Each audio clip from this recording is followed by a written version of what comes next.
disruptive. America that I fought for. Weird thing to happen. The Prime Minister Carney went on another trip. This time, he went to Kiev, avoiding as much of Canada as possible. Carney attends Ukrainian Independence Day celebrations in Kiev and delivers a speech. Funny how the administration that scolds Canadians from celebrating Canada Day because of our heinous actions to the Indigenous people, which, yes, we can recognize how awful it is, but isn't it just kind of interesting that Canadians can't engage in celebration for the good of Canada, but we're supposed to celebrate a country that we took over through proxy, through coups done by the CIA, by NATO, and celebrate their independence, even though Ukraine has lost all of its credibility of being an independent sovereign nation, considering that they don't have elections, considering they cut back on opposition parties.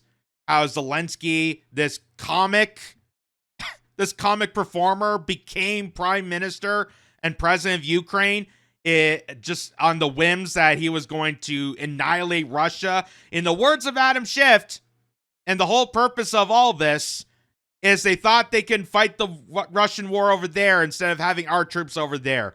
But that doesn't seem to be the case, folks. That doesn't seem to be the case, because every time they have tried to pit against Russia, it fires back at us even more harshly. Every sanction that they put on Russia, the economy in Russia is getting better, but it's hurting us hard. And Mark Carney is gone over there not only to say how great we are at supporting this NATO proxy, how we're great allying ourselves with neo-Nazis, which everybody knows at this point. But here's Mark Carney's statement saying Ukraine is on the front line in the struggle for freedom and sovereignty. As, we overthrew their country, a democratically elected leader, to put in a puppet like Zelensky. Yeah, it's in the struggle for freedom and sovereignty.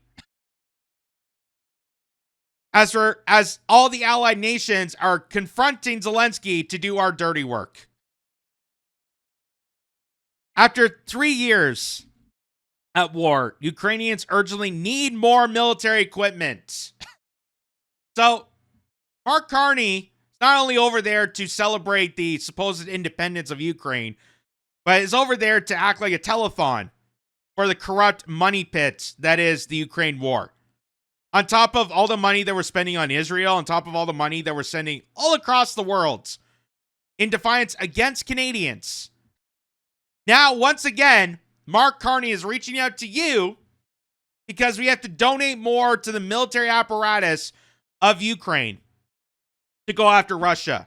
After 3 years of war, 3 years that this war has not come out in the way that Mark Carney, Justin Trudeau, Boris Johnson, Keir Starmer, and the rest of the warmongering cabal thought it was going to be. Ursula von der Leyen, whatever her name is, Gorilla DeVille. And he also states Canada is answering that call, providing $2 billion for drones, armored vehicles, and other critical resources. Wow. It's amazing how much money you could provide another country when you don't think about how it's going to affect your country. The country you're supposed to be representing. $2 billion, poof, out of thin air. We just need more homeless populations here in Canada.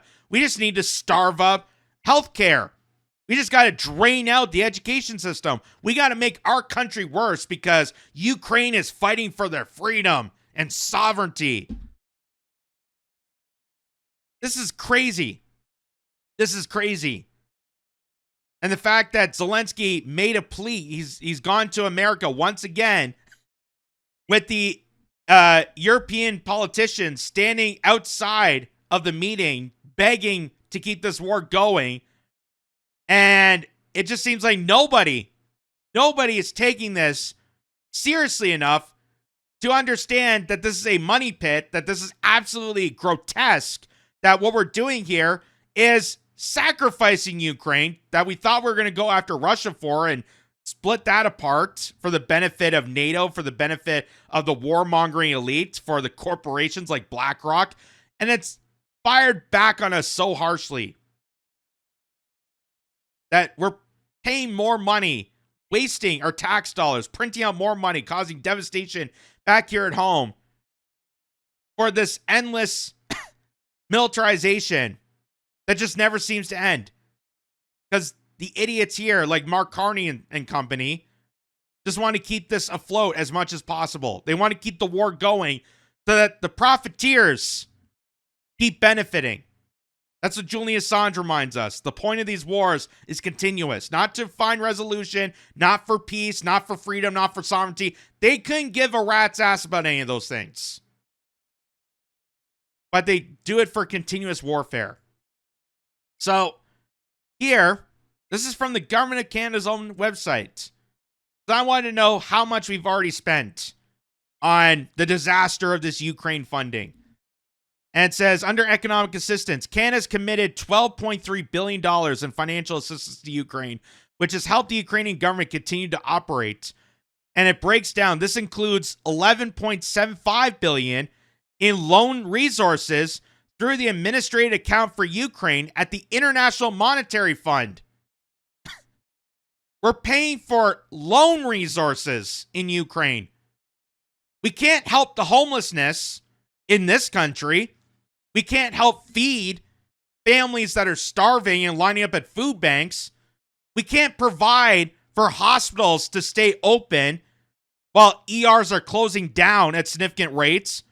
But $11.75 billion, like that, going off to Ukraine to pay for loan assistance.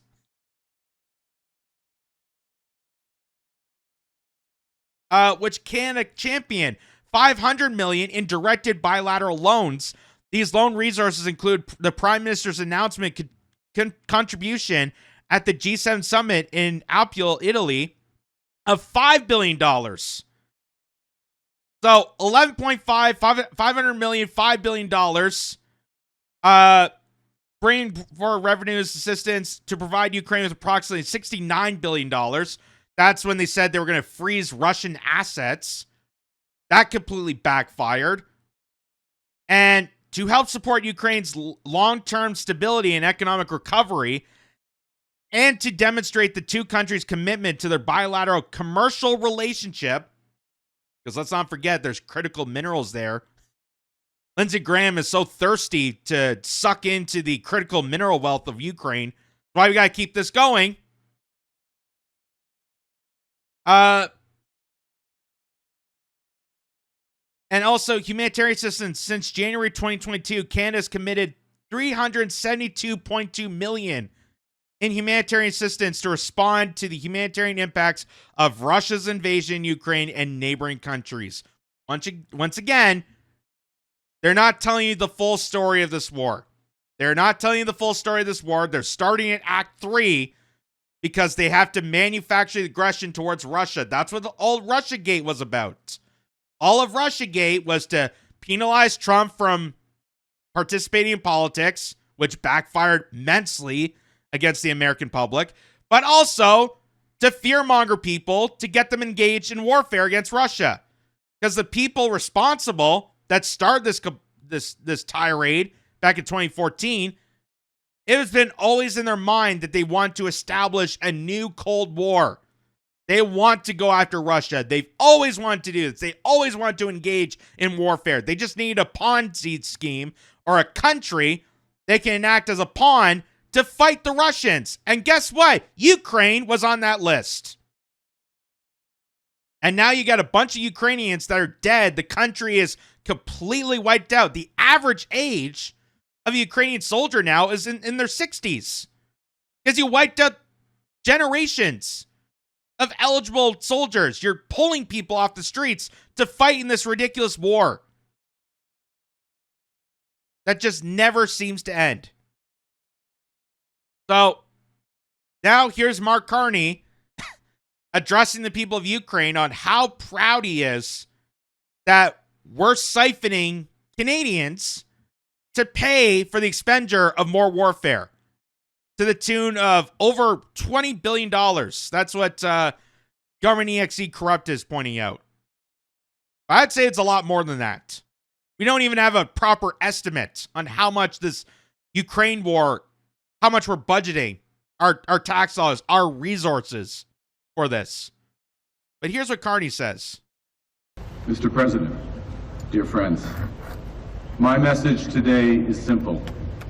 Canada will always stand in solidarity with Ukraine.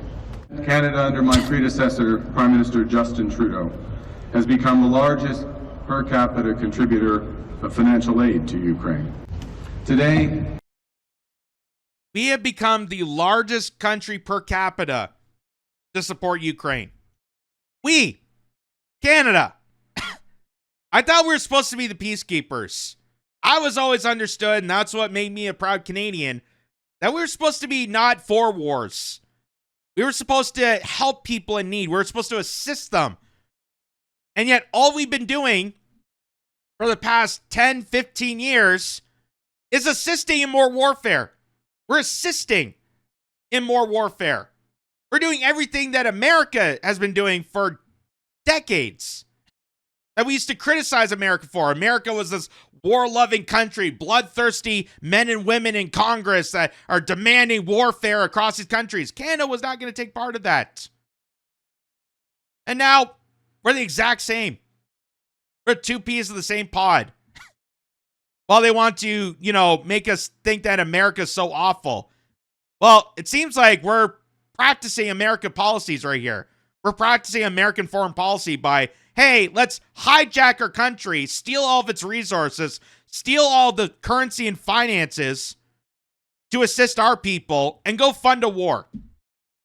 Go fund a continuous war that's caused devastation to so many people. I come here with the honor of leading Canada's new government. I commit that Canada will remain by Ukraine's side in your fight for independence, sovereignty, and freedom. That's why when you, Mr. President, joined the G7 summit this past June in Canada, we joined others in enacting new sanctions against thousands of Russian entities and hundreds of Russia's foreign enablers of this brutal war. While we weaken Russia, we work to strengthen Ukraine. Again, all these false we're going to weaken Russia. We're going to weaken Russia. Really, that's why China, Brazil, India, South Africa, all these BRICS nations coming together to form a giant economic alliance. Are they doing that because Russia's collapsing? Or maybe because Russia's actually succeeding in this, and maybe they're aligning together because they realize that the West is sacrificing itself for this war that shouldn't have happened in the first place, that we could have easily resolved this on day one. And Mark Carney wants to propagandize more and more people by saying that, no, Russia's getting weaker. It's getting weaker. That's why Ukraine needs to be strong. We need to fight this war. As the Ukrainian soldiers are dying off in mass amounts. The average age of a soldier now is in their 60s. In their 60s. These are elderly people that they're dragging out of vehicles to put on the front lines because Ukraine is winning? You've got to be kidding me. You've got to be kidding me. If you think that Ukraine is winning this war, if you think that all this money is helping people, if you think that Canada is humanitarily assisting people, if Canada actually gave a damn about humanitarian aid, first it'd be starting to deal with its own citizens, and the second part would be trying to end this war. So it makes it safer for Ukraine, so that Ukraine and Russia to come to a peace agreement, and all this would be resolved. But Mark Carney has no interest in that. Mark Carney is a bloodthirsty warmonger, just like all the people in the United States, just like the European Union, just like all these nefarious monsters. That's why they went after someone like Julian Assange. who pointed it out. They went after a journalist, but all the people that have caused the worst of humanity still roam free. And for Mark Carney to talk about the sovereignty and the democracy of Ukraine is so laughable, considering all the notes I can point out that Ukraine is not a sovereign country, that Ukraine has been hijacked. And this once democratically peaceful land is under the thumb of NATO, is under the thumb of the elite. It's under the thumb of the bankers and the WEF and the people responsible for creating this warfare. So here's ABC News pointing out Ukraine Parliament affirms no elections during wartime in rebuff to Trump. So when Zelensky was over at the White House and Trump asked about elections, Zelensky said, no, we can't have elections during wartime. Really? Really? Because I can recall many countries, including England, had elections during the Second World War. Many countries have elections during wartime. It doesn't stop them from participating in democracy. But no, they want to keep this going. Just like how in Israel, Benjamin Netanyahu, the leader of Israel, has criminal charges on him. So what does he do? He gets a war going. Because now, I can't be criminally prosecuted because I'm defending the country from war. I'm defending the country from terrorists that I funded for 20 years now. I can't be criminally prosecuted. I can't be kicked out of office. I'm saving you guys. Well, the same goes for Zelensky. Zelensky has a lot of criminal convictions that need to be dealt with, need to be held accountable. But no, he's going to maintain his power and authority over Ukraine, being a puppet government for neo-Nazis and globalization, by announcing that there's no democracy. Or how about this? This is from the Organized Crime and Corruption Reporting Project. This is from an independent site here. This guy, Tymoshchenko, is back on the political stage after prison. So this is a guy who ran an opposition party in Ukraine. And they imprisoned him. They imprisoned the opposition leader. Why? Because they believed he was influenced by Russia, by spreading disinformation. So they imprisoned him. They put him into jail. That's political prosecution. Imagine if they did that to Pierre Poilievre here in Canada.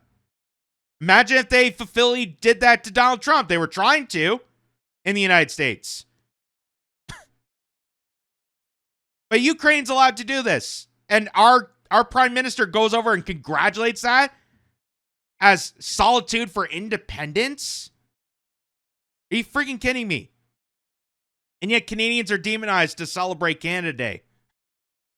So, and what's even more fascinating is that even Ukrainians are done with this war. The last remaining Ukrainians are done with this war. Even as CNN is pointing this out. CNN, that's been a huge pusher of this war, now has to come to terms to realize that even Ukrainians are sick and tired of this. They know they can't win. They know that this is a disaster. They know their country's been hijacked and taken over. And we need to have a peace deal immediately. Here's CNN discussing it. There have been some absolutely major shifts. The idea that Ukraine's going to achieve complete victory, that idea has collapsed within Ukrainian society. What are we talking about here? Ukrainians on the war versus Russia. You go back to 2022, the start of the war. Fight until Ukraine wins. Look at this. The vast majority, about 73%, agreed with that position. Negotiate to end the war as soon as possible. Only 22%. Look at where we are now. It's a complete flip. It's the inverse. Now 69% want to negotiate to end the war as soon as possible, compared to just 24% who want to fight until Ukraine wins. That's a 49-point drop in this position. Now, of course, negotiating to end the war as soon as possible, that's a bit more nuanced, right? Ukrainians don't want to agree to all of Russia's demand, but I think the idea of even there being some territory that would be not formally recognized as being given, that Russia could in fact stay in. So this is how CNN does it. They admit that Ukrainians don't want this war to continue on because, let's face it, 3 years now, it's caused devastation. So, yes, people understandably are going to be angered, frustrated, and done with this war, that they just want peace and to live a normal life. But CNN still has to jump in and say, well, we can't have Ukraine negotiating directly to Russia. We can't give Russia all the benefit of the doubt. We still have to fight this war. But Ukraine, yes, they're flipping the script, and yeah, a lot of people don't want to deal with this war, but we can't resolve this. We still have to fight this war because we can't fall into to Russia's demands. It literally is amazing. Literally is amazing that the warmongering networks, CNN, MSNBC, even here in Canada, our networks are warmongers. Still have to push this war as much as possible. Push the Ukrainian war, push the genocide in Gaza. They have to push these agendas.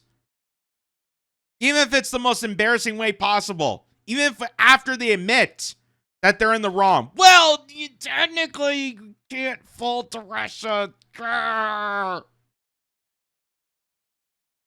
Apparently it takes two stooges to point that out. I don't know why there's two of them pointing out facts on a board. But anyway, we've already known this.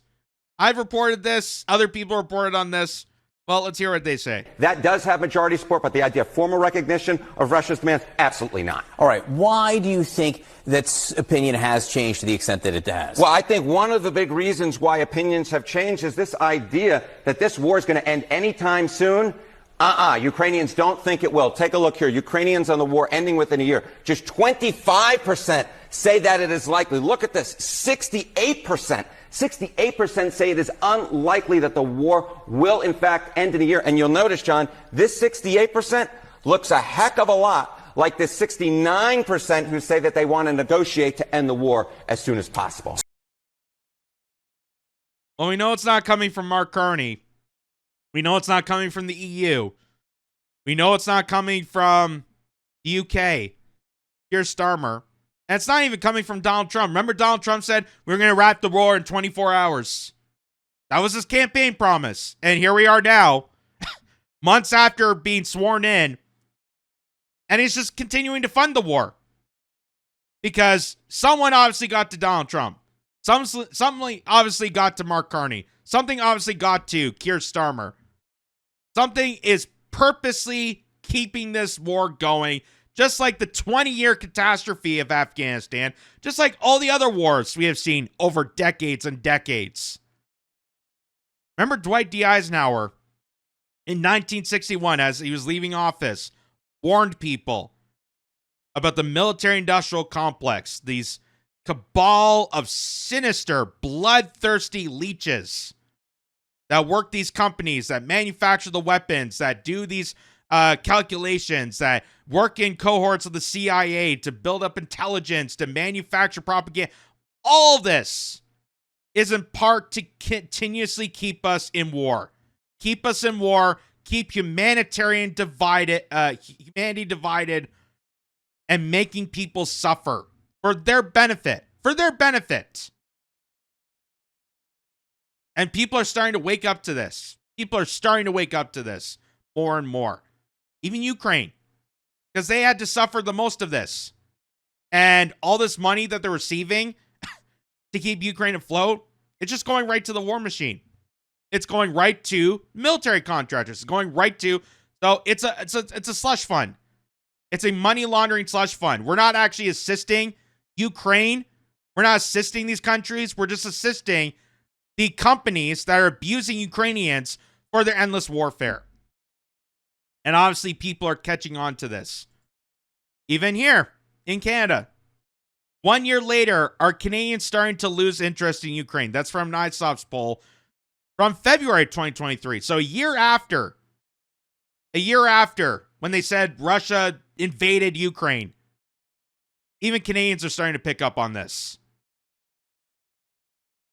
So, Mark Carney, once again, sold out the country, completely betrayed Canadian interests and even betraying Ukrainian interests to keep the war powers going, because those are his donors. Those are the people that grabbed him and truly do control these countries.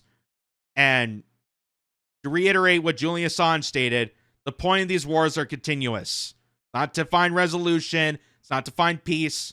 They just want to keep it as much as possible going so that the military-industrial complex, the war profiteers, the manufacturers, all of them can profit off the death and disparity of us.